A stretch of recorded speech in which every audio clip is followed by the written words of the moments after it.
கடந்த நாள் பாடத்தில் மோசம் போக்கும் ஆகாத சம்பாசனை என்ற தலைப்பிலே பார்த்தோம். அதாவது தேவனுடைய பிள்ளைகளை இடரப் பண்ணும் அநீதியான பிரிவினைக்கு துணை நிற்பது பாவமா பாவம் இல்லையா? அது ஒன்றா இருக்கிற கர்த்தருடைய பிள்ளைகளை பிரிவினை ஏற்படுத்துவதற்காக துணை நாம் செய்து அப்படி செய்வது பாவமா பாவம் இல்லையா என்பதை பார்த்தோம். அதிலேயே தேவனுடைய பிள்ளைகள் இடரப் பண்ணும் அநீதியான பிரிவினைக்கு அப்படி பண்ணும்போது நன்றியோடு தேவனுக்கு நாம் வாழாம சாத்தானுடைய வேலைகளை செய்கிற மனுஷர்களை எதிர்த்து நிற்காம நம்ம கண்டுகொள்ளாமல் இருப்பது பாவமாகுதா ஆகலையா? இதை பற்றி நம்ம கடந்த பாடத்தில் பார்த்தோம். அது எப்படி அந்த சம்பாஷணை அவங்களை கெடுக்குது, அவங்களோடு இருக்கிறவங்களை எப்படி கெடுக்குது, அந்த குடும்பத்தாரை எப்படி கெடுக்குது, பெற்றோரை எந்த அளவுக்கு துக்கப்படுத்துது, தேவனை எந்த அளவுக்கு எரிச்சல் மூட்டுது, தேவனுடைய இகழ்ச்சிக்கு நம்ம எப்படி ஆளாகிறோம், இதெல்லாம் நம்ம அதனுடைய பின்னணி என்ன, துன்மார்க்கனுக்கு துணை நிற்கிறது பாவமாகாதா, தேவனுடைய சட்டங்களுக்கு எதிராக நிற்கிறது பாவமாக இருக்காதா, நாம் அதை குறித்து மேன்மை பாராட்டலாமா, புளித்து போன மக்களோடு இணைந்து வேலை செய்து நாமளும் புளிப்பாக மாட்டோமா, கொருந்து மக்கள் அப்படி ஆகலையா, ஆவிக்குரிய ஓட்டத்தை தடை செய்கிறவங்களுக்கு நம்ம துணை நிற்கலாமா, இல்லை அதை கவனிக்காமல் கண்டுகொள்ளாமல் விட்டுலாமா? இதெல்லாம் பாவம் இல்லையா? பிசைந்த மாவோ உப்பு பண்ண காரணமாக இருப்பது பாவம் இல்லையா? கர்த்தருடைய பிள்ளைகளை கெடுக்கத்தக்கதாக கலக்கம் உண்டாக்குறவங்களை குறித்து நம்ம எதிர்த்து நிற்காம கண்டுகொள்ளாமல் இருப்பது பாவம் இல்லையா? நம்ம புறஜாதிகளுடைய வழக்கத்தை பார்த்து அவங்களோட சேர்ந்து வேலை செய்யலாமா? இது எதெல்லாம் பாவம்? ஏன் இந்த புறஜாதியுடைய வழக்கம் என்ன? தேவனுடைய வேலையில் அவங்க எப்படி புறஜாதிகளுடைய வழக்கத்தில் கெட்டு போயிருக்காங்க? குறி கேட்கறது, சன்னதம், மாயவித்தை, இதெல்லாம் அருவருப்பு, இதெல்லாம் செய்யக்கூடாதுன்னு சொல்லி நம்ம கடந்த பாடத்தில் பார்த்தோம். இந்த பாடத்தில் நம்ம என்ன பார்க்க போகிறோம்னா, நம்முடைய பிள்ளைகள் யாரோடு பழகுறாங்க, யாரோடு ஐக்கியமாக இருக்கிறாங்க, அவங்களுடைய பாதுகாப்பிற்கு நம்ம கவனிக்கிறோமா, கவனிக்க வேண்டுமா? பெற்றோர் கவனிக்கணுமா வேண்டாமா? முதலாவது பெற்றோருக்கு அது தவறுன்னு தெரிஞ்சாதான் பாதுகாக்க முடியும். கொரிந்தியர்களை சாத்தான் எவ்வாறு மோசம் போக்கினான், அதான் நம்ம 1 கொரிந்தியர் 15:33 நம்ம பாடமா பேசியிருக்கோம். மோசம் போகாதிருங்கள், ஆகாத சம்பாசனைகளுக்கு நீங்கள் உட்படுவீங்கன்னா அல்லது அவங்களோட சேர்ந்துருப்பீங்கன்னா, அவங்களோட தொடர்ந்து நீ பேசிக்கிட்டு இருப்பீங்கன்னா உங்களுடைய ஒழுக்கங்களை அது கெடுக்கும். ஒரு மாயையான வீணான கனி இல்லாத அந்தகார கிரியைகளை குறித்து நம்ம பேசிக்கிட்டு இருப்போம்னா நம்முடைய நல்லொழுக்கங்களை நம்ம கெடுத்துரும். ஆகாத ஒரு பேச்சுக்களை நம்ம பேசுவதை தவிர்க்கணும். ஆகாத சம்பாஷணை பண்ற மனுஷங்க யாருன்னு முதலாவது கண்டுபிடிக்கணும். அப்படி கண்டுபிடிக்க தெரியாததுனால தான் கொருந்து மக்கள் மோசம் போயிட்டாங்க. அவங்க ரொம்ப தூரத்துக்கு பிரயாணம் பண்ணிட்டாங்க, பல்வேறு பாவமான செயல்களில் ஈடுபட்டாங்க. அவங்களுக்கு தெரியல, பொதுவாக அவங்களுக்கு வலியுறுத்த வேண்டிய அவசியம் இருக்கிறது தான் அப்போஸ்தலனாகிய பவுல் பார்த்தார். நம்முடைய பிள்ளைகள் கர்த்தருக்குள்ள பிறந்திருக்கிறாங்க, கர்த்தருக்குள் ஞானஸ்நானம் எடுத்துருக்கிறாங்க, பல ஆண்டுகளாக ட்ராவல் பண்ணிட்டு இருக்காங்க, பிரயாணம் பண்ணிட்டு இருக்காங்க. அவங்களுக்கு குறித்து நமக்கு என்ன சந்தேகப்பட வேண்டியது அப்படின்னு நம்ம நினைக்க வேண்டியதில்லை. கொருந்து மக்கள் நீங்கள் படிக்கும்போது தெரிஞ்சிடும். தேவனால் பாராட்டு பெற்ற இந்த மக்கள் எவ்வளவு பாராட்டு பெற்றிருக்காங்க, பிற்பாடு எவ்வளவு ஒரு மோசமான சூழ்நிலைக்கு பின்னாக போயிருக்கிறாங்க. பிறகு தேவன் அவங்களை என்ன கேட்குறாரு, எப்படி வரும்படி கேட்குறாரு சொல்லி பார்க்கும்போது, நம்ம தேவனுடைய பிள்ளைகளாக இருந்ததுக்காக அவங்களாம் நம்ம நீதியானவங்க தான் அப்படின்னு நம்ம நினச்சிட முடியாது. நம்முடைய பிள்ளைகள் கர்த்தருக்குள் கீழ்ப்படிந்தவங்க தான், கர்த்தருடைய ஓட்டத்தில் ஓடிக்கிட்டு இருக்கவங்க தான். ஆனாலும் கவனிக்கப்பட வேண்டியவர்களா? அதுதான் நம்முடைய கேள்வி. கண்டுகொள்ளாமல் விட்டுவிடலாமா, கவனிக்கலாமா? சரி, முதலாவது சாத்தானால் மோசம் போக்குவதற்கு முன்பு இவங்க யாரா இருந்தாங்க? தேவனால் பிரித்தெடுக்கப்பட்ட மக்களா இருந்தாங்களா? 2ஆம் வசனத்தை வாசிக்கிறேன் பாருங்க. 1 கொரிந்தியர் 1:2 கொரிந்துவிலே கிறிஸ்து இயேசுவுக்குள் பரிசுத்தமாக்கப்பட்டவர்களாயும் பரிசுத்தவான்களாகும்படி அழைக்கப்பட்டவர்களுமாயிருக்கிற தேவனுடைய சபைக்கும் எங்களுக்கும் தங்களுக்கும் ஆண்டவராய் இருக்கிற நம்முடைய கர்த்தராகிய இயேசு கிறிஸ்துவின் நாமத்தை எங்கும் தொழுது கொள்ளுகிற அனைவருக்கும் எழுதுகிறதாவது. ஒரு வார்த்தை இருக்கா? இயேசு கிறிஸ்துவுக்குள் பரிசுத்தமாக்கப்பட்டவர்கள், அதாவது தேவனுக்காக உலகத்திலிருந்து பிரித்தெடுக்கப்பட்டிருக்காங்க. நீங்க 2 கொரிந்தியர் போகும்போது பிரிந்து வாங்கன்னு சொல்றாரு. பிரித்தெடுக்கப்பட்டவங்களை தான் சொல்றாரா, இல்லை பிரித்தெடுக்கப்படாதவங்களை சொல்றாருன்னா ஆச்சரியம் உங்களுக்கு தேவையில்லை. பிரித்தெடுக்கப்பட்டவங்கள் தான் மறுபடியும் சிக்கிட்டாங்க பாருங்க. அப்ப இயேசுவுக்குள் பரிசுத்தமாக்கப்பட்டிருக்காங்க, நம்முடைய பிள்ளைகளும் அப்படி ஆக்கப்பட்டிருக்காங்க. பரிசுத்தவான்களாகும்படி அழைக்கப்பட்டவங்களா இருக்காங்க. தேவனுடைய கர்த்தராகிய இயேசு நாமத்தை சேவிக்கிற மக்களாகவும் இருக்கிறாங்க. அப்படி அதிகாரத்தை ஏற்றுக்கொள்ளுகிற மக்களாகவும் இருக்கிறாங்க. அப்ப இப்படி இருக்கிற பிள்ளைகள் 1 கொரிந்தியர் 6ஆம் அதிகாரம் 9-11 அவங்கள சொல்றாரு, உங்களில் சிலர் நீங்க பொருளாசையா இருந்தீங்க, வெறியா இருந்தீங்க, உதாசீனரா இருந்தீங்க, அநியாயக்காரா இருந்தீங்க, வேசி மார்க்கத்தரா இருந்தீங்க, விக்கிரக ஆராதனை கூட செஞ்சீங்க, விபசாரமா இருந்தீங்க, சுயபுணர்ச்சியா இருந்தீங்க, ஆணுமுணர்ச்சி கூட செஞ்சீங்க. உங்களில் சிலர் இப்படிப்பட்டவர்களாக இருந்தீர்கள். 6ஆம் அதிகாரம் 11ஆம் வசனம், ஆயினும் கர்த்தராகிய இயேசுவின் நாமத்தினாலும் நமது தேவனுடைய ஆவியினாலும் கழுவப்பட்டீர்கள், பரிசுத்தமாக்கப்பட்டீர்கள், நீதிமான்களாக்கப்பட்டீர்கள். பாருங்க. அப்ப இப்படி இருந்துட்டு நம்ம பார்க்கிற பகுதி, நம்முடைய பிள்ளைகள் தேவனுடைய ஆவியினாலும் கழுவப்பட்டிருக்காங்க, பரிசுத்தமாக்கப்பட்டிருக்காங்க, நீதிமான்களாகவும் ஆக்கப்பட்டிருக்காங்க. சரி, இப்படி இருக்கவங்க என்ன நடந்தது அவங்களுக்கு? இன்னும் பாருங்க, தேவன் கூடுதலாக சொல்றார். 1 கொரிந்தியர் 6:20 கிரியத்திற்கு கொல்லப்பட்டீர்களே, ஆகையால் தேவனுக்கு உடையவர்களாகி உங்கள் சரீரத்தினாலும் உங்கள் ஆவியினாலும் தேவனை மகிமைப்படுத்துங்கள் சொல்றார். அப்போ அவங்க கிரியத்திற்கும் வாங்கப்பட்ட பிள்ளைங்கள். நம்முடைய பிள்ளைங்கள் அப்படிப்பட்ட பிள்ளைங்களா? ஆமா, சந்தேகமே இல்லை.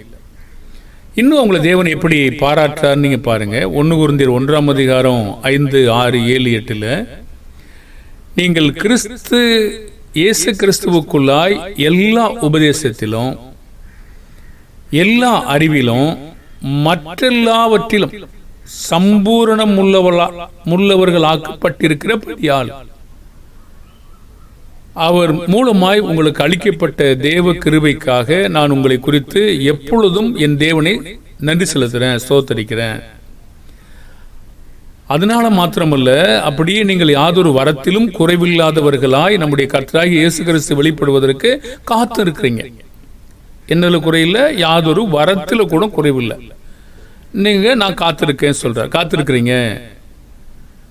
நம்முடைய கர்த்தராகிய இயேசு கிறிஸ்து நாளிலே எங்களுக்கு குற்றம் சாட்டப்படாதவர்களாக இருக்கும்படி முடிவு பரியந்தம் உங்களை அவர் சிறப்படுத்துவார் என்று நம்பிக்கையை அவங்களுக்கு கொடுக்கிறார். அப்ப 3ஆம் முறை வருவதற்கு தீர்மானிக்கிற பொழுது அப்போ அவங்கள பார்த்து அப்படி சொல்றாரு. 2 கொரிந்தியர் 3, 1, 2, 3 எங்களை நாங்களே மறுபடி மெச்சிக்கொள்ள தொடங்குறோமோ, அல்லது சிலருக்கு வேண்டியதா இருக்கிறது போல உங்களுக்கு உபசார நிருபங்களை அனுப்பவும் உங்களிடத்தில் உபசார நிருபங்களை பெற்றுக்கொள்ளவும் எங்களுக்கு வேண்டியதோ? அப்படி தேவையே இல்லை. ஏன் தேவையில்லை? எங்கள் இருதயங்களில் எழுதப்பட்டும் சகல மனுஷராலும் அறிந்தும் வாசிக்கப்பட்டும் இருக்கிற எங்கள் நிருபம் நீங்கள் தானே. வாசிக்கிற அளவுக்கு பலமா இருக்காங்களா பாருங்க. எங்கள் இருதயங்களில் எழுதப்பட்டும் சகல மனுஷராலும் அறிந்து வாசிக்கப்பட்டும் இருக்கிற எங்கள் நிருபம் நீங்கள் தானே. அவங்களுக்கு அவங்களே வாழல, மற்றவங்களும் வாசிக்கிற அளவுக்கும் வாழ்ந்திருக்கிறாங்க. அப்படி இருந்த மக்கள் பத்தி நம்ம என்ன பேச போறோம்? 2 கொரிந்தியர் 1:14-15-16 கர்த்தராகிய இயேசு கிறிஸ்துவின் நாளிலே நீங்கள் எங்களுக்கு புகழ்ச்சியா இருக்கிறது போல நாங்களும் உங்களுக்கு புகழ்ச்சியா இருக்கிறதை ஒருவாறு ஒத்துக்கொண்டிருக்கிறீங்க. நான் இப்படிப்பட்ட நம்பிக்கையை கொண்டிருக்கிறபடினாலே உங்களுக்கு 2ஆம் தரம் பிரயோஜனம் உண்டாகும்படி முதலாவது உங்களிடத்தில் வரவும், பின்பு உங்கள் ஊர் வழியா மக்கதோனியா நாட்டுக்கு போகவும், மக்கதோனியாவை விட்டு மறுபடியும் உங்களிடத்திற்கு வரவும், உங்களால் யூதேயா தேசத்துக்கு வழிவிட்டு அனுப்பப்படவும் யோசனையா இருந்தேன்னு சொல்றார். கேள்வி என்னன்னா, நம்முடைய பிள்ளைகள் எப்படி பாராட்டு பெற்ற பிள்ளைகளா இருக்கிறாங்களோ அதே போல கொரிந்தியர்களும் தேவனால் பாராட்டப்பட்டு உலகத்திலிருந்து பிரித்தெடுக்கப்பட்ட மக்களாக இருக்கிறாங்களா இல்லையா? முதல்ல நீங்க என்ன சொல்லுவீங்க? ஆமாம். இப்பதான் நம்முடைய பிள்ளைகளை நாம ஏன் கவனிச்சுட்டு இருக்கணும்? பூமிக்குரிய வாழ்க்கையில தேவன் நமக்கு கொடுத்த பிள்ளைகள் ஆவிக்குரிய பிள்ளைகளாகவும் ஆயிருக்கிறாங்க. சிலர் இன்னும் ஆவிக்குரிய கர்த்தருடைய பிள்ளைகளாகவும் மாறல. இந்த பிள்ளைகளை நாம் சிறு வயதிலிருந்தே கவனித்து நல்ல முறையிலே பயிற்சி அளிக்க வேண்டுவது ஏன் கவனிக்கப்பட வேண்டும்? கொரிந்தியர்கள் தேவனை விட யாரை நம்பும்படி பயிற்றுவிக்கப்பட்டாங்க. அதனால அவங்களுக்கு என்ன நடந்துச்சு? அவங்க ஆகாத சம்பாசனைக்கு இடம் கொடுத்தாங்களா கொடுக்கலையா? மோசம் போனாங்களா போகலையா? ஆகாத சம்பாசனையினால கெடுக்கப்பட்டோம் என்று அவங்க அறிந்திருந்தாங்களா அறியலையா? இப்ப நம்ம அதை பார்க்க போறோம். 1 கொரிந்தியர் 1:12-13 உங்களில் சிலர் நான் பவுலை சேர்ந்தவன் என்றும், நான் அப்போலோவை சேர்ந்தவன் என்றும், நான் கேபாவை சேர்ந்தவன் என்றும், நான் கிறிஸ்துவை சேர்ந்தவன் என்றும் சொல்லுகிறபடியால் நான் இப்படி சொல்லுகிறேன். கேள்வி கேட்கிறார். கிறிஸ்து பிரிந்திருக்கிறாரா? உங்களுக்காக பவுலா சிலுவையில் அறையப்பட்டான், பவுலி நாமத்தினாலே ஞானஸ்நானம் பெற்றீங்க அப்படின்னு கேட்கிறார். கேள்வி என்னன்னா, இந்த பிரிவினையை யாரு தூண்டிவிட்டது? இந்த பிரிவினையை யாரு ஏற்படுத்தினது? நிச்சயமா சாத்தான் தான். பாருங்க, நீதியான கவனமாக வாழ்ந்து கொண்டிருக்கிற எல்லா அறிவிலும் பிரித்தெடுக்கப்பட்ட அந்த மக்களை பிரிவினை செய்யும்படியான சாத்தான் ஒரு வேலையை செய்தான். சாத்தானுடைய செயலுக்கு ஒத்து போகிற பிள்ளைகள் நீதியானவர்களாம். முதலாவது கண்டுபிடிங்க. என்ன வேணா இருக்கட்டும், பவுல் சத்தியத்தை சொல்லட்டும், பேதுரு சத்தியத்தை சொல்லட்டும், அடுத்து அப்போலோ சொல்லட்டும், அல்லது உங்களுக்கு கடிந்து கொள்ளட்டும், என்னவா இருந்தாலும் இந்த முறை சரி என்று தேவன் அங்கீகரிக்கிறாரா? அது பாவமா பாவம் இல்லையா? இந்த பிரிவினை செய்வதற்கு துணை செய்வது பாவமா பாவம் இல்லையா? இது நம்ம படிப்படியா பார்க்க போறோம். அவங்க போதிக்கப்பட்ட யாரோ அவங்க பின்பற்றி கொண்டிருக்காம, யாரில் ரட்சிப்பு இருக்கிறதோ அவங்க பின்பற்றி கொண்டிருக்கிறாம, இந்த மாதிரி பிரிவினை செய்வதற்கு அவங்களுக்கு பின்னணி என்ன? சரி, சாத்தான் தான் பின்னணி. சாத்தானே நேரடியா வந்து ஆவியா வந்து உங்களை யாரையும் பிரிவினை செய்ய தூண்டி விட மாட்டான். 1 கொரிந்தியர் 1:10-11 கொரிந்தியர்கள் கெடுக்கப்படாதிருந்தால் அவர்களுக்கு பிதாவானவர் ஏன் புத்தி சொல்றார்? அவர்களுக்கு புத்தி சொல்லுகிற அளவிற்கு எது கெடுக்கப்பட காரணமாயிருச்சு. அப்படி கெடுக்கப்பட்டது பாவம் என்று அவங்க உணர்ந்து கொண்டாங்களா, உணர்ந்து கொள்ளலையா? படிப்பமே அது. 1 கொரிந்தியர் 1:10-11 சகோதரரே, அவங்க இப்படி கெடுக்கப்பட்டபடினால, பிரிவினை ஏற்படுத்துறபடினால அவங்க என்ன கலைக்கப்பட்டிருக்காங்க அப்படின்னா, நீங்கள் எல்லாரும் உங்களை வேண்டிக் கொள்ளப்பட்டதை பாருங்க, ஒரே காரியத்தை பேசணும். ஒரே காரியத்தில் இல்லாமல் அவங்களுக்கு கலக்கம் உண்டாக்கினது யார்? பிரிவினைகள் இல்லாமலும் ஏக மனதும் ஏக யோசனை உள்ளவர்களாய் சீர் பொருந்தாம போகத்தக்கதாக கெடுத்தது யார்? அப்படி இருக்க வேண்டும் என்று நம்முடைய கர்த்தராகிய இயேசு கிறிஸ்துவ நாமத்திலே உங்களுக்கு புத்தி சொல்லுகிறேன். புத்தியை இழந்துட்டாங்களா? இல்லையா? புத்தியை இழக்கலைன்னா அவங்களுக்கு ஏன் அவர் புத்தி சொல்லணும்? எதுக்கு புத்தி சொல்லணும்? ஒரே காரியத்தை அவங்க பேசல, பிரிவினை ஏற்படுத்திட்டாங்க, ஏக மனதும் ஏக யோசனையா இல்லை, சீர் பொருந்தல இருந்து கலைக்கப்பட்டிருக்காங்க. அப்போ இந்த புத்தி அவங்களுக்கு இப்ப தேவைப்படுது.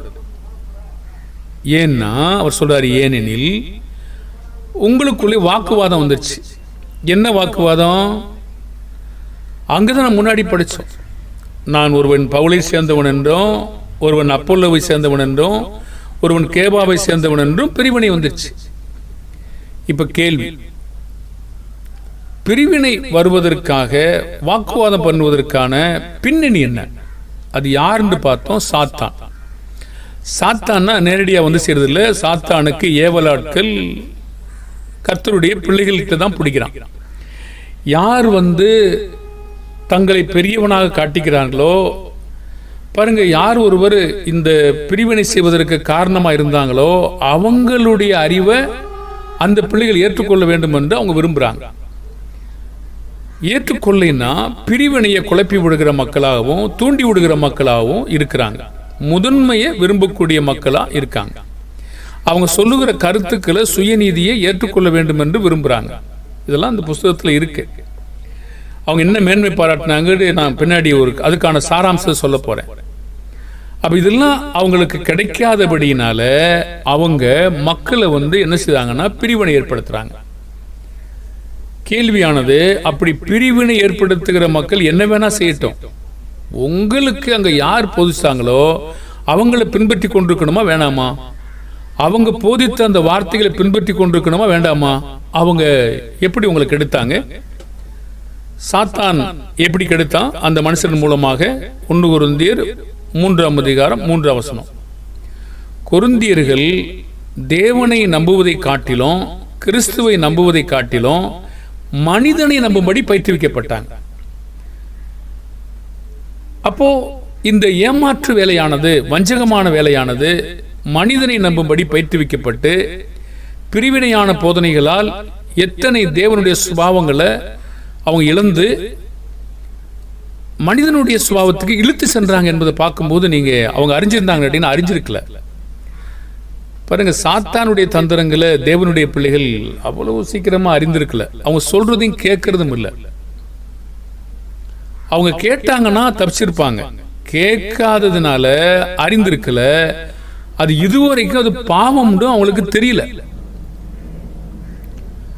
பாருங்க, ஏன்னா பாவம் தெரிஞ்சிருந்தா அவங்க ஒப்புரவாயிருப்பாங்க தேவனோட. ஆனா அவங்க ஒப்புரவும் ஆகல. தேவன் ஒப்புரவாகும்படி கேட்கிறார். பின்னாடி சொல்றவங்களுக்கு சீர்பொருந்தும்படி கேட்கிறார். அப்போ இது அவங்களுக்கு இன்றைய நாள் வரைக்கும் தெரியலன்னா என்ன அர்த்தம்? அது அதாவது இந்த புஸ்தகங்கள் பேசிக்கொண்டிருக்கிற காலம் 2வது நிருபம் வரைக்கும் உங்களுக்கு தெரியல. அப்போ இந்த எந்த சுபாவத்துக்கு அந்த பிரிவினை இழுத்துட்டு போச்சு, அந்த வாக்குவாதம் இழுத்துட்டு போச்சு, அது பாவமா பாவம் இல்லையான்னு பார்ப்போம். பாருங்க, அவங்களுக்குள்ள என்ன வாக்குவாதம் இருந்துச்சு அப்படின்னு பார்த்தீங்கன்னா, பொறாமை. பொறாமை மாம்ச சிந்தையா ஆவிக்குரிய சிந்தையாங்க? யார் மேல பொறாமை? பாருங்க, அப்போ அங்க இந்த பொறாமை எப்படி அவங்களுக்கு வந்துச்சு? பொறாமை வந்ததுனால என்ன வந்துச்சு? வாக்குவாதம், பிறகு பேதமை, பிறகு மாம்சத்துக்குரிய சிந்தை, பிறகு மனுஷ மார்க்கம். எத்தனை பாவம் இருக்கு! பொறாமை ஒரு பாவம், வாக்குவாதம் செய்யறது பாவம். இன்னும் நீங்க கூடி தேடி கண்டுபிடிச்சு உள்ள பார்த்தீங்கன்னா இருமாப்புன்னு சொல்லுது. இருமாப்பு ஒரு பாவம், மனுஷ மார்க்கம் ஒரு பாவம், மாம்சத்துக்குரியது ஒரு பாவம். இத்தனை பாவங்களை செய்தும் கூட அவங்க வந்து ஒப்புரவாகிறதுக்கு தெரியல. ஏன் தெரியலன்னா அது பாவம் அவங்க கருதல. பாருங்க, இப்போ கேள்வி என்னன்னா, கொரிந்தியர்கள் மனிதனை நம்பும்படி பயிற்றுவிக்கப்பட்ட பிரிவினையான போதனைகளால் எத்தனை சுபாவங்களை அவங்க இழந்தாங்க, எத்தனை சுபாவங்களுக்கு, பொல்லாத சுபாவங்களுக்கு இழுத்து சென்றாங்க பாருங்க. பொறாமை ஆயிடுச்சு, பிரிவினை செஞ்சிட்டாங்க, வாக்குவாதம் செஞ்சிட்டாங்க, பேதமை ஆயிட்டாங்க, மாம்சத்துக்குரியவங்களா இருக்காங்க, மனுஷ மார்க்கமா நடக்கிறாங்க. 3 இந்த பாவம் எந்த நம்பிக்கையிலிருந்து பிறந்தது அல்லது பிறக்க காரணமாக இருந்தது? எது பிறக்க காரணமாக இருந்தது? பிரிவினை. எதுக்கு பிரிஞ்சாங்க? பொறாமை. யார் மேல?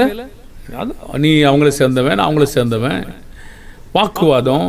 இதுக்கு யாரை பின்பற்றினாங்க? மாம்சத்துக்குரிய சிந்தை. இது யாருடைய மார்க்கம்? மனுஷ மார்க்கம். இது என்ன செய்தது? கிறிஸ்து இயேசுவின் மேல் உள்ள நம்பிக்கையை இழக்க பண்ணினது. கேட்கிறார் ஒரு கேள்வி, கிறிஸ்து யார் உங்களுக்கு சிலுவையில் அறையப்பட்டது கேட்டாரா? கேட்டார். நீங்க சொல்லலாம், நான் கிறிஸ்துவ ஒன்றும் நம்பாம போலையே, அப்படி இதுக்கு மனிதன் பின்னாடி போனீங்கன்னு கேட்போம்ல. அவர் கேட்கிறார் இல்லைங்க கேள்வியை. மனிதனை ஏன் நம்புனீங்க கேட்கிறாரா? கேட்கலையா? கேட்கிறாரு. இல்லைன்னு சொல்ல முடியுமா அவங்களால? அந்த விதிவிலக்குல இருந்து மாறி இருக்கீங்களா? இல்லையே. நம்முடைய பிள்ளைகள் பாருங்க எப்படி ஏமாற்றப்படுகிறாங்க பாருங்க. ஆகாத சம்பாசனைகளும், ஆகாத தோழமைகளும், பொல்லாத அந்த ஐக்கியமும் அவங்களை எவ்வளவு அளவுக்கு கெடுத்துட்டு போயிடுச்சு பாருங்க. ஒன்னா கெடுத்து இந்த மாதிரி போச்சு பாருங்க. அப்ப எதுக்குனால அவங்க மாம்சத்துக்குரியவங்களா ஆயிட்டாங்க? அவர் சொல்றார் பாருங்க, ஆவிக்குரிய பிள்ளைகளா இருக்கிற நாமும் மாம்சத்துக்குரியவர்களா போயிட்டோம். மாம்சத்துக்குரியது தேவனுக்கு விரோதமான பகையா இல்லையா? பாவமா இல்லையா? 1 கொரிந்தியர் 3:4 ஒருவன் நான் பவுலை சேர்ந்தவன் என்றும் வேறொருவன் நான் அப்பொல்லோவை சேர்ந்தவன் என்று சொல்லுகிறபடியால் நீங்கள் மாம்சக்குரிய அல்லவா? இப்படி நீங்க பிரிந்து போனதினாலே கர்த்தர் உங்களை பார்த்து என்ன கேட்கிறார்? கொரிந்தியர்களை பார்த்து, நீங்கள் மாம்சத்துக்குரியவள் அல்லவா? நான் அப்படிலாம் கிடையாது, நான் இயேசுவதான நம்புறேன், நான் தேவனான நம்புறேன். அவர் சொல்றாரு நீங்கள் மாம்சத்துக்குரியவங்க, மனுஷ மார்க்கம் நடந்துட்டீங்கன்னு சொல்றாரு. ஆனா நாம சொல்றோம் இல்லைன்றோம். அப்ப பாவத்தை நம்ம பார்க்க தெரியுதா? ஒத்து போக தெரியுதா? ஒப்புரவாகவும் தெரியல, பாவத்தையும் பார்க்க தெரியல, கர்த்தர் சொல்றதையும் ஏற்றுக்கிறது இல்லை. அப்படின்னா என்ன நடக்கும்னு இன்னொரு பாடம் உங்களுக்கு சொல்றேன். அப்படியானா இந்த மனுஷங்க என்ன செய்ய பழக்க வச்சாங்கன்னா, மனுஷனை குறித்து மேன்மை பாராட்டுவதற்கு பழக்க வைத்தாங்க. இவர் தான் பெரியவர், இவருக்கு முன்னாடி தான் நம்ம எழுந்து நின்று சலாம் போடணும். எதுக்கு போடுறீங்க? வெக்கம் இல்லையா உங்களுக்கு? மனிதனை குறித்து மேன்மை பாராட்டலாம் கர்த்தர் சொல்றாரா? 1 கொரிந்தியர் 3:21 மனுஷனை குறித்து மேன்மை பாராட்ட வேண்டாம் என்று சொல்லும் போது அதை மீறும் போது பாவம் இல்லையா? 1 கொரிந்தியர் 3:21 இப்படி இருக்க ஒருவனும் மனுஷனை குறித்து மேன்மை இருப்பானாக சொல்றார். மனுஷனை குறித்து மேன்மை பாராட்டினா மனுஷனையும் பின்பற்றினாங்க. நாங்க யாரும் அப்படிலாம் பாராட்டலையே. நமக்கு ஒரே வாய் இருக்கா? வாய் நல்லா தான் இருக்கா. கொருந்து மக்கள் மனுஷன் பின்னாடி போனாங்களா? இல்லையா? நான் பவுலை சேர்ந்தவன், அப்பொல்லோ சேர்ந்தவன், நான் கேபாவை சேர்ந்தவன் போனாங்களா? இல்லையா? அப்ப யாரை பாராட்டினாங்க? மனுஷன் பின்னாடி தானே போனாங்க. அவங்க மனுஷ மார்க்கம் அடைந்தாங்களா? இல்லையா? ஆமா. மாம்சந்தி அடைந்தாங்களா? ஆமா. ஆமா. பொறாமை இருந்தாங்களா? ஆமா. வாக்குவாதம் பண்ணாங்களா? ஆமா. சண்டை போட்டாங்களா? ஆமா. விரோதமா இருக்காங்களா? ஆமா. பாவம் இல்லையா? இதெல்லாம் தேவன் பாவம் இல்லைன்னு அப்படி சொல்றாரா? பாருங்க, 1 கொரிந்தியர் 1:10-11 மனுஷ மார்க்கமாய் நடப்பதும் மாம்சத்துக்குரியவர்களாய் நடக்க காரணமாயிருப்பது என்ன? பிரிவினை. ஏக யோசனையை விட்டது, ஒரே காரியத்தை பேசுறது விட்டது, சீர்பொருந்துறதை விட்டது. பாருங்க, அப்போ ரோமர் 8:6-13 மாம்சத்துக்குரியவங்களும் மனுஷ மார்க்கமாய் நடப்பவர்களும் அந்த பிரிவில் சீர்பொருந்தாமல் அதிலே நிலைத்திருந்தா தேவன் அதை குறித்து என்ன சொல்றாரு? இன்னும் சீர்பொருந்தல, ஒப்புரவும் ஆகல, பாவம் தெரியல. என்ன ஆகும்? மாம்ச சிந்தை மரணம், ஆவியின் சிந்தையோ ஜீவனும் சமாதானம். அப்போ இந்த பிரிவினை ஏற்பட்டது காரணம் என்ன? மாம்ச சிந்தை. மாம்சத்தினுடைய சிந்தையும் மனுஷ மார்க்கமும் தேவனுக்கு பிரியமானதா? 7ஆம் வசனம். எப்படி என்றால், மாம்ச சிந்தை தேவனுக்கு விரோதமான பகை. அது தேவனுடைய பிரமாணத்திற்கு கீழ்ப்படிய கூடாம இருக்கிறது. மாம்சத்திலே இன்னும் இருப்போம்னா தேவன் ஒப்புரவாங்கன்னு அவங்கள பார்த்து கேட்டுக்கிட்டு இருக்காரு. இவங்க இன்னும் ஒப்புரவே ஆகலை. அது அவங்க என்ன சொல்கிறாங்கன்னா, நாங்கள் அவங்க அடிக்கிறாங்க, சிறைப்பிடிக்கிறாங்க, என்ன செஞ்சாலும் அதை பற்றி கவலை இல்லை, நாங்கள் பாவம் செய்யலைன்னு சொல்கிறாங்க. 8ஆம் வசனத்தில் மாம்சத்துக்குட்பட்டவங்க தேவனுக்கு பிரியமாக இருக்க மாட்டாங்க. கொரிந்து மக்கள் ஒப்புரவாத காரணம் என்ன? அவங்களை குறித்து அவங்க மேன்மையான்றாங்க. பொல்லாதவங்களையும் மேன்மையான்றாங்க, அவங்களை குறித்து மேன்மையான்றாங்க. மேன்மையான்றாங்கன்னு வசனம் சொல்லவா? எல்லாத்தையும் பொறுமையாக கேளுங்க, இன்னும் ஒரு பாடமும் கீழே வரும். எல்லாம் பேசுவதற்கு ஆதாரமாக காரியங்கள் இருக்குது. நாம் நீதியான பிள்ளைங்களாக இருந்தோம், உலகத்திலிருந்து பிரித்தெடுக்கப்பட்டோம், தேவனுக்கு நன்றியாக வாழ்ந்தோம். ஆனால் சாத்தான் இந்த வேலைகளை செய்து துணை நின்றோம். துணை நிற்பது பாவம், பிரிவினை செய்வது பாவம் 2, பொறாமையாக இருப்பது பாவம் 3, மாம்சத்துக்குரிய சிந்தையாக இருப்பது பாவம் 4, மனுஷ மார்க்கமாய் நடப்பது பாவம் 5, இருமாப்பாய் இருப்பது பாவம் 6, ஒப்புரவாகாமல் இருப்பது பாவம் 7. இப்படி தொடர்ந்து போயிட்டே இருக்கு இல்லையா? நம்மை குறித்து நாம் மேன்மையாக நினைப்பது பாவம், இன்னும் அதிலே நிலைத்திருப்பது இன்னும் பாவம். பாவமா இல்லையா? பாருங்க, பாவம் என்பது என்னவென்று நம்மால் காண முடிகிறதா? அப்போ 8ஆம் அதிகாரம் ரோமர் 12ஆம் வசனம் 8ஆம் வசனத்தில் மாம்சத்துக்கு உட்பட்டவர்கள் தேவனுக்கு பிரியமாய் இருக்க மாட்டார்கள்.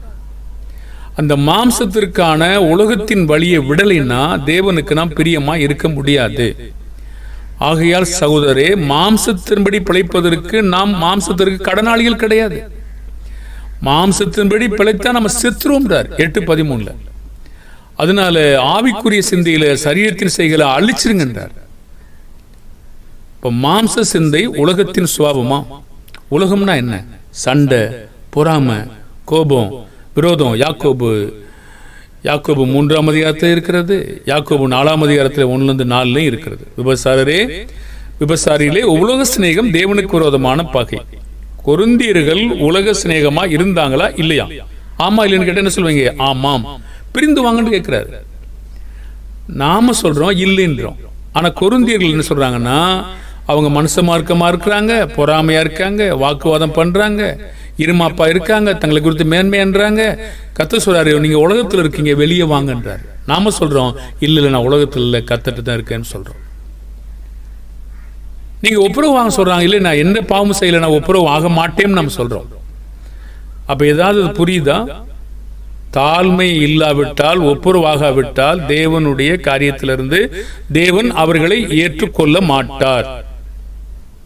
அப்படிதான் சொல்றாரு 2 கொரிந்தியர்ல. மாம்ச சிந்தைனா என்ன? உலகத்தின் சுபாவமா, தேவனுடைய சுபாவமா, மனுஷ மார்க்கமா, மாம்சத்துக்குரியதா? அது என்ன பாருங்க. கலாத்தியர் 5:19, 20, 21 மாம்சத்தின் கிரியை வெளியரங்கமாயிருக்கின்றன. அவையாவன விபசாரம் கொரிந்து மக்கள்கிட்ட இருந்துச்சு, வேசித்தனம் இருந்துச்சு, அசுத்தம் இருந்துச்சு, காம விகாரம் இருந்துச்சு, விக்கிரக ஆராதனை இருந்துச்சு, பில்லிசூனியம், நாள் பார்க்கறது, சோசியம் பார்க்கறது, குறி பார்க்கறது, பில்லிசூனியம், இதெல்லாம் மாயையான காரியங்கள் எல்லாம் இருந்துச்சு.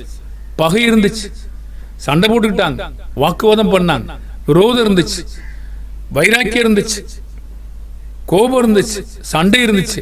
அதனால பிரிவினையும் செஞ்சாங்க, மார்க்க பேதங்கள் இருந்துச்சு. இதெல்லாம் என்னது? மாம்சத்தின் கிரிகள். பொறாமை இருந்துச்சு, சகோதரனை பாய்க்கிறோம், கொலை, குடிக்கிறோம், வெறி, களியாட்டு எல்லாம் செய்யறோம். ஆனா தேவனுடைய ராஜ்யத்துல தகுதியா சுதந்திரிப்பாங்களா? இல்ல. ஆனா அப்படி இருந்தா முடியுமா? பாவம் இல்லையா இதுல? இல்லையா? கொரிந்தியர்கள் இல்லையா? இருந்தாங்களா? என்ன சொல்றாரு? சுதந்திரிப்பது இல்லை என்று சொல்றாரு. தேவன் சொல்றதை நம்ம சொல்லணுமா சொல்லக்கூடாதா? சொல்லணும். சொல்ல வேணாம்னா சொல்லாம இருப்பாங்களா? சொல்லலைன்னா காயம் கட்டப்படுமா, ஆறுமா? பாருங்க, கொரிந்தியர்கள் போய் பவுலுக்கு சொல்லுவாங்களா? கொரிந்தியர்கள் போய் தேவனுக்கு சொல்லுவாங்களா? அவங்களுக்கு என்ன வேணும்னு சொல்லி இயேசுவுக்கு தெரியும், அவங்களுக்கு என்ன வேணும் சொல்லி பவுலுக்கு தெரியும், ஆவியானவருக்கு தெரியும். பாருங்க, இப்ப பொறாமையா இருக்கிறாங்க, கொலை செய்யற சகோதரனை பாய்க்கிறாங்க, வாக்குவாதம் பண்றாங்க, கோபமா இருக்காங்க, சண்டை போடுறாங்க, பிரிவினை செய்யறாங்க, மனசு மார்க்கமா நடக்கிறாங்க, நாள் பார்க்குறாங்க, சூனியம் பார்க்குறாங்க, ஆனால் பாவம் இல்லை, அப்படி சொல்ல முடியுமா? சொல்றதுக்கு எப்படி மனசாட்சி சூடுபட்டு போச்சா? அப்படி இருக்க முடியுமா? பாருங்க, அவர் எவ்வளோ போராடுறாரு பாருங்க. கலாத்தியர் 5:24 மனித நம்பிக்கைக்கு மாறாக தேவ நம்பிக்கை உள்ளவர்களாக நடந்து கொண்டால் மாம்சத்தையும் அதன் ஆசை இச்சைகளும் என்ன செய்யணும்? சிலுவையில் அறைந்து மறிக்க செய்யணும். பிரிவினையை நீக்க இயலுமா? மறிக்க செய்யாம பிரிவினை நீங்குமா? அவங்க செஞ்ச பிரிவினை நீங்குமா? நீங்கவே நீங்காது. கலாத்தியர் 5:24 சொல்றாரு, கிறிஸ்தவனுடையவர்கள் தங்கள் மாம்சத்தின் ஆசை இச்சைகளை சிலுவையில் அரைஞ்சிட்டாங்க. அரைஞ்சா மட்டும்தான், அரைஞ்சு சாகடிச்சா மட்டும்தான் அந்த பிரிவினை நீங்கும். நீங்க என்ன செஞ்சாலும் சரி, எத்தனை வேலைகள் செஞ்சாலும் சரி, எங்கே போனாலும் சரி, என்ன பண்ணாலும் சரி, எத்தனை தர்மங்கள் செஞ்சாலும் சரி, என்ன பண்ணாலும் சரி, கர்த்தர் நான் அங்கீகரிக்க மாட்டேன்னு சொல்றார். உலகத்தோடு உலக சிநேகம் தேவனுக்கு விரோதமான பகை. யாக்கோபு 4:1-4, 3:14 கொரிந்துவில் உள்ள தேவனுடைய பிள்ளைகள் உலகமானது எப்படி கெடுக்கிறது? இது பாவமாக தெரிந்ததா? சொல்றாரு 4ஆம் வசனத்துல, விபசாரிகளே, உலக சிநேகம் தேவனுக்கு விரோதமான பகை. நான் எங்க உலகத்துல சிநேகனா இருக்கேன்? பகை என்ன? விரோதம் என்ன? பொறாமை என்ன? வாக்குவாதம் என்ன? சண்டைகள் என்ன? மனசமார்க்கு என்ன? மாம்சம் என்ன? பிரிவினை என்ன? அதெல்லாம் என்னது? உலகம். அவயவங்களில் போர் செய்கிற இச்சை. யாக்கோபுல சொல்றாரு, உங்கள் இருதயத்தில் 3:14-16 வரைக்கும் உங்கள் இருதயத்தில் கசப்பான வைராக்கியத்தையும் விரோதத்தையும் வைத்தீர்களானால் நீங்கள் பெருமை பாராட்டுங்க. ஒண்ணுமே செய்யன்னு சொல்லி தெரியாதீங்க. சத்தியத்துக்கு விரோதமாய் பொய் சொல்லாமலும் இருங்கள். இப்படிப்பட்ட ஞானம் பரத்திலிருந்து இறங்கி வருகிறதா ஞானமாயிராமல் லௌகீக சம்பந்தமானதும் ஜென்ம பழக்கமா கொண்டிருக்கிறதும் பெய்த்தனமா இருக்கிறது. கலகமும் துர்ச்சையில் தான் இருக்கும். சத்தியத்தை கேட்கவே மனசு வராது. ஒருவேளை நீங்க சத்தியத்தை கேட்டீங்கன்னா அது நீங்க தேவனுக்காக கேட்க மாட்டீங்க. உளவு பார்க்கலாம். ஒருவேளை என்ன சொல்றாங்களோ, என்ன சொல்லிட்டு இருக்காங்க, அப்படிதான் கேட்பீங்களா? அது தேவனுக்கு பிரியமா?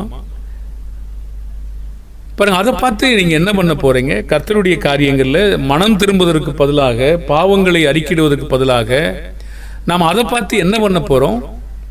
நம்முடைய இருதயத்தை கட்டுவிக்கத்தக்கதாக ஒரு வார்த்தை கேட்கணும்.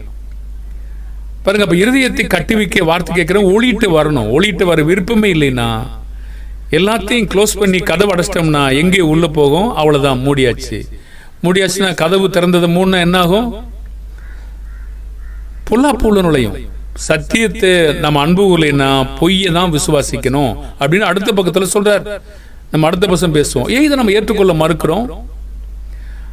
இவ்விதமான ஆகாத தோழமை, ஆகாத சம்பாசனை, மனுஷ மார்க்கம், மாம்சத்துக்குரியது, பிரிவினை, வாக்குவாதம், இணக்கமாய் நடந்து கொள்ளாதது, ஏக மனதில்லாதது, பொறாமை, சீர்பொருந்தாதது, மனித நம்பிக்கை கொள்வது, இவையெல்லாம் தேவனுக்கு எதிரான பாவம் என்று ஏன் பிள்ளைகள் காண்பதில்லை? ஜென்ம சுபாவம் பழக்கமாவே இருக்கும். ஜென்ம சுபாவ மனிதனோ 1 கொரிந்தியர் 2:14-15-16 ஜென்ம சுபாவ மனிதனோ தேவனுடைய ஆவிக்குரியவைகளை ஏற்றுக்கொள்ளான். அவைகள் அவனுக்கு பைத்தியமாய் தோன்றும். அவைகள் ஆவிக்கேற்ற பிரகாரமாய் ஆராய்ந்து நிதானிக்கப்படுகளானதால் அவைகள் அறியவும் மாட்டான். அது கேட்டு என்ன பிரயோஜனம்? ஒரு ஆவிக்கேற்ற பிரகாரமா, ஆமா நான் பாவம் செஞ்சேனா, இல்ல காணத்தக்கதான கண்கள் தேவன் தந்தா தான முடியும். 2 கொரிந்தியர் 4:3-4 சொல்லப்படுகிற இந்த சுவிசேஷத்தை விசுவாசியாமல் ஜென்ம சுபாவத்தோடு வாழ்ந்தால் அடுத்தவங்களுக்கு என்ன நடக்கும்? அவங்க நிலைமை என்ன ஆகி கொண்டிருக்கிறது? யுகங்களின் தேவனானவர் என்ன சொல்றாரு? எங்கள் சுவிசேஷம் மறைபொருளாக இருந்தால் கெட்டு போறவருக்கு மறைபொருளாக இருக்கும். தேவனுடைய சாயலாக இருக்கிற கிறிஸ்துவின் மகிமையான சுவிசேஷத்தின் ஒளி அவிசுவாசிகளாகிய அவர்களுக்கு பிரகாசமாயிராதபடி பிரபஞ்சத்தின் தேவனானவன் அவருடைய மனதை குருடாக்கினான். அப்போ அதை கண்டுபிடிக்க முடியலன்னா நமக்கு என்ன நடக்கும்? கெட்டு போகிறவர்களுக்கு தான் அது மறைபொருளாக இருக்கும். ஒன்றும் புரியலன்னா புரியாது. எத்தனை பேர் சொன்னாலும் புரியாது. ஏன்னா நமக்கு மேன்மை இருக்கிறது, பெருமை இருக்கிறது, உயர்வு இருக்கிறது, எல்லாம் இருக்கிறது. அப்போ எது எனக்கு புரியும்? எனக்கு அவிசுவாசம், தேவனுடைய வார்த்தை கேட்க மனதில்லை. அப்போ அந்த சுவிசேஷத்தின் ஒளி அவிசுவாசிகளாகி அவர்களுக்கு பிரகாசமாயிராதபடி பிரபஞ்சத்தின் தேவனானவன் மனதை குருடாக்கிடுவார். இப்போ உலகத்தின் மனிதர்களோடு நம்முடைய பிள்ளைகள் அதிக நேரம் செலவிட்டா யாரை மறந்து போவாங்க? மகிமையின் கர்த்தரை அவர்கள் மறந்து போவார்கள்.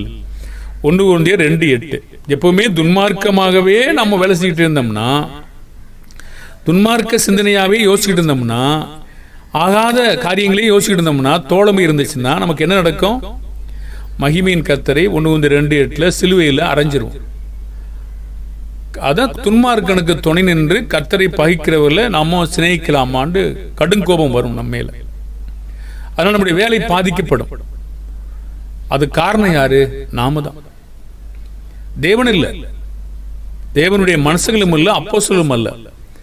சொல்லுகிற கர்த்தருடைய வார்த்தையை ஏற்றுக்கொள்ளாததினாலே அந்த விளைவை அவர்கள் சந்திக்க நேர்ந்தது.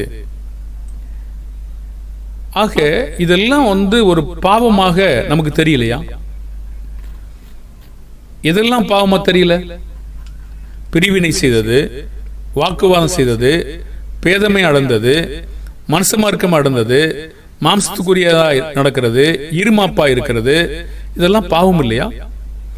ஒப்புரவாகாம இருக்கிறது, பாவங்களை உணர்ந்து கொள்ளாது இருப்பது, இன்னும் இவ்வளவு பெரிய காரியங்கள் பாவமே தெரியலனா அப்ப கண்கள் குருடாக்கப்பட்டிருக்கிறது. அப்ப கண்கள் குருடாக்கப்பட்டா அவ்வளவுதான்.